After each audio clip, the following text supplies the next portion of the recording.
So why protect falconry heritage? To this group, that's a fairly obvious, maybe an obvious answer to that question, but let's talk a little bit about why we would want to establish a collection relative to falconry history and heritage.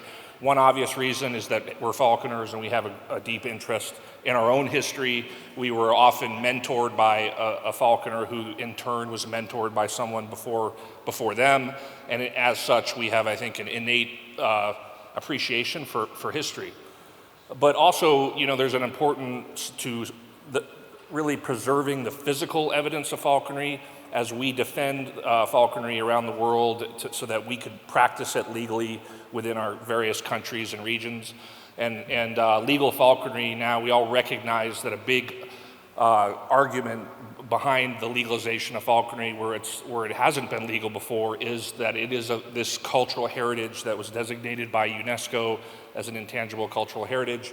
And having this physical evidence to help support that argument, I think, is important. But also just preserving heritage against loss. I mean, the various ancient arts and crafts of the time immemorial have often been lost in the modern age. And so just holding on to these items and proactively preserving them is, of course, just an important strategy to protect against loss, which we've seen in various parts of the world. For example, we lost falconry in India and a lot of that important heritage there. So supporting academic research, so journalists, researchers that are looking into falconry and they have a question about falconry, they want to do some sort of historical or anthropologic research. An archive functions to facilitate those academic requests, which are important.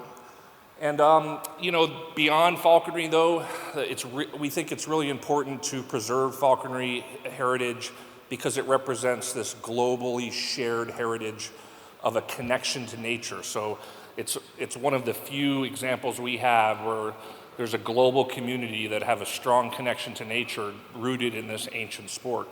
And really tied into that is the idea of falconry as a traditional ecological knowledge.